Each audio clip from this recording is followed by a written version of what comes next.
The world government will not be destroyed by the end of One Piece. Some of you may think that sounds ridiculous. Of course it will. That's what the entire series is building up to. But is it really?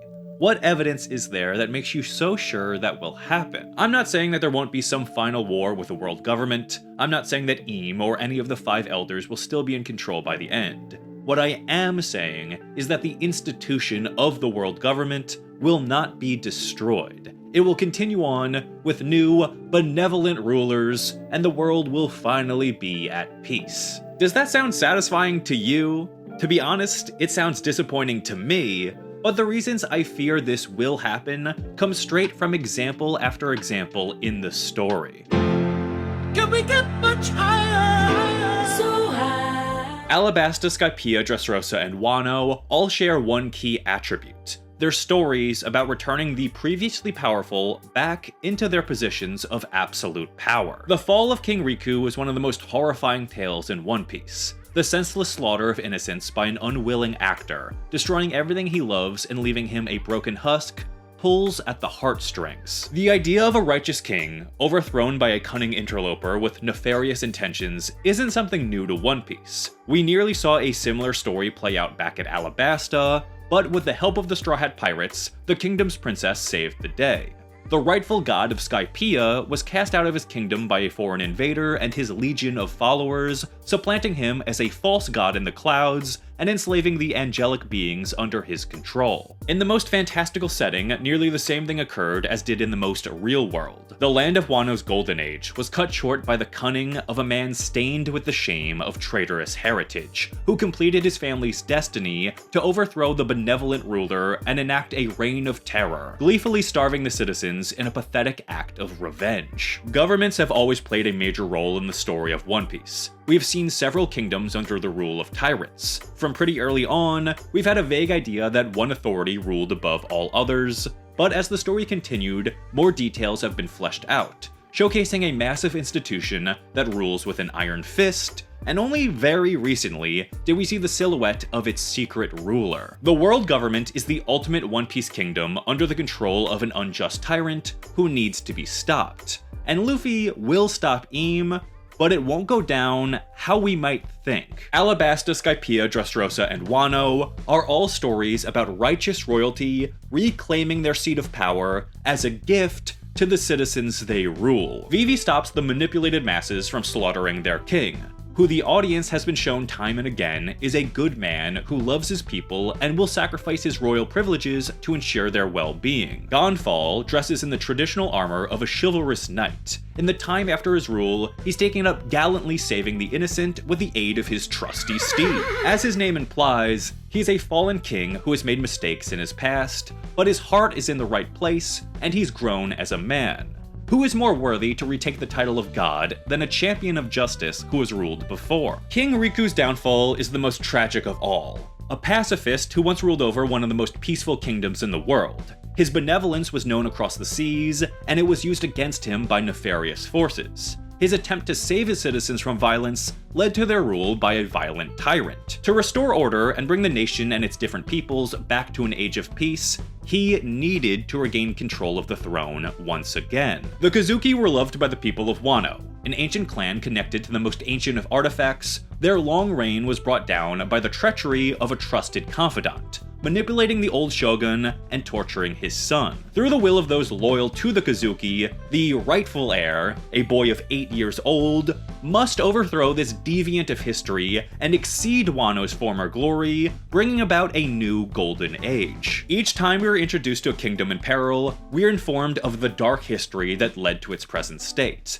Often, large chunks of the story are consumed to explicitly show that all was perfect. The rulers were perfect, and their subjects loved their perfect lives under their perfect rule. It's probable that the ultimate flashback still waiting to unfold will serve the same purpose, with the Void Century as a vast canvas to paint the sad downfall of the ancient kingdom and the dark rise of the world government. Do you think we won't hear the tale of how the ruler of the ancient kingdom was overthrown by Eam? The world government didn't come from nothing.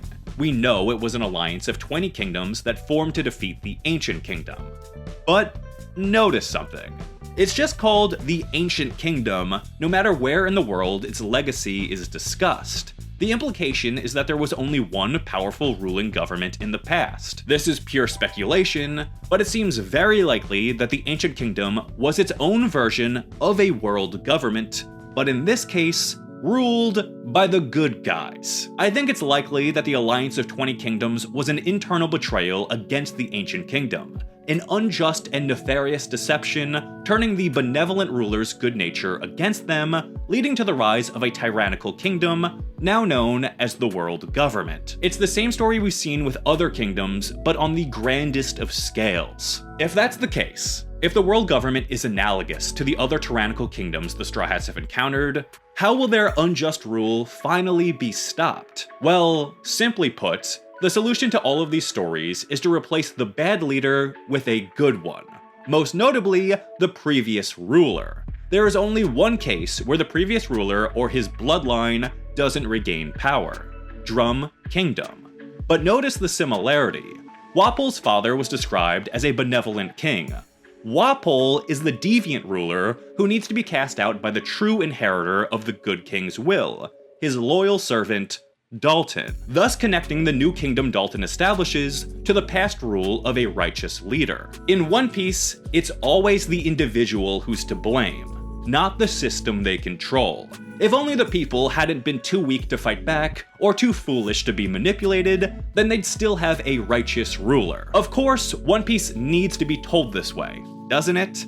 The story of One Piece is about freedom. The lead characters are all pirates. The romanticism of the open sea is the opposite of subservience. While there are brief examples of democracies, like Water 7 and some small-town mayors, monarchy consumes nearly every powerful country in this world. It's the easiest government to contrast with the pirate lifestyle. It's easy to point to one bad ruler and say that man is bad for these reasons, rather than pointing to the institution that man controls and coming up with a better solution. In a story like One Piece, where the kingdoms are only temporary settings in a larger odyssey, monarchies and their rulers are the most efficient way to communicate the themes of the arc. Luffy can rescue a king or princess. He can punch an evil king to restore order.